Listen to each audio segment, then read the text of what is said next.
So this is an old 1960s ensign slant bed lathe. It's a big old beast, an old girl. It leaks oil. But I choose to maintain it. I choose to keep filling it with oil. I don't care for the object as an object, but rather for what it allows me to do. Really great podcast I enjoy listening to and YouTube channel I enjoy watching is the Art of Craftsmanship. Dustin and Devin O'Hara are two brothers. One does the filming, one does the making. And on their podcast, they coined this term. I think it was their idea.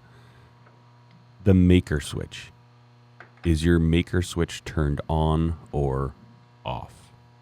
They had a really interesting discussion around that. In fact, they've actually got stickers of the maker switch. And they're actually currently this weekend is the maker camp at the Catskills Resort. They're there handing out these stickers. I wish I could have made it, but I couldn't. But back to the idea of the maker switch. You know, I am getting my motorcycle turned into winter ready. I'm needing to put the knobby tires back on it. And part of that process is balancing the wheels. Now, when you switch tires twice a year, quite regularly like I do, balancing the tires with the traditional little sticky-backed lead weights is kind of a pain and wasteful.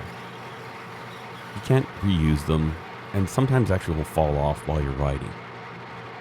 Now, I'd seen this product called spoke weights, and I thought, you know what?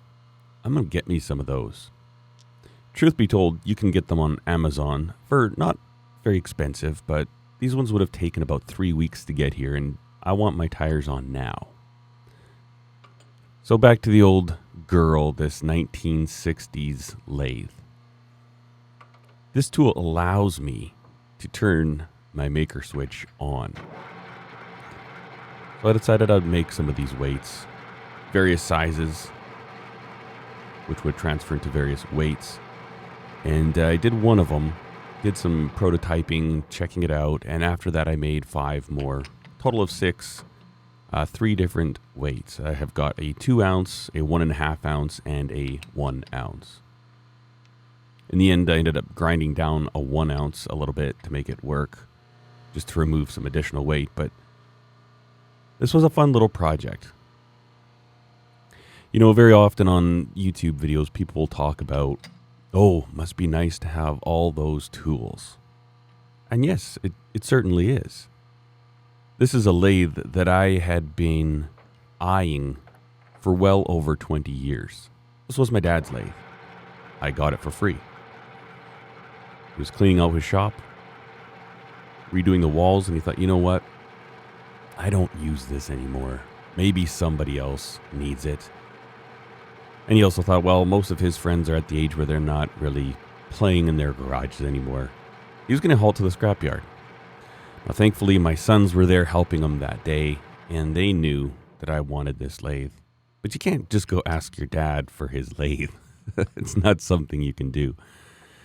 Anyways, the boys told me, they said, Grandpa's getting rid of his lathe. And so I called him instantly. I said, are you getting rid of that? Are you done with it? And so anyways, he brought it over like the next day. He said, hey, it's all yours. He also brought me a 3-phase power converter because this thing runs on 3-phase power. Makes a little noisy while I'm using the lathe, but having the lathe and choosing to use the lathe, flicking that maker switch on.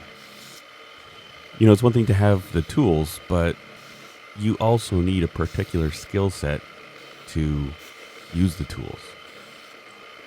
Now, one thing I find when I take on projects like this, it really forces me outside of my comfort zone, and sometimes just flicking the maker switch will develop that skill set.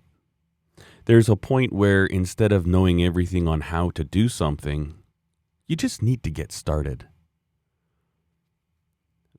Flicking on your maker switch, I don't believe means that you are a master maker or you've got these incredible skills or years of experience. It means that you're willing to try to make something. I heard Jimmy DiResta talking about in a podcast, try just reproducing common everyday objects. Figure out the process that you would use. And this is something like that for me. I could buy these weights. These weights are not very complicated. But interesting, when I started this project, I had actually thought about drilling a hole all the way through that piece of brass. And I did. My first prototype was a failure. I didn't film it because I was trying to figure out how I was going to do this. And I knew I had to make multiple of these. And so I've got one of these that's sitting in a garbage can right now. And it is ugly and janky. And that was my first idea. But during that process, seeing how it failed, seeing what failed, I came up with a method that you're seeing here. Very simple, and an experienced machinist might have just gone straight to this method. Or maybe they might not do this at all. Maybe this is still not the best way to do it. I'm not a machinist. I have machines, I know enough to be dangerous, and I've got my maker switch on.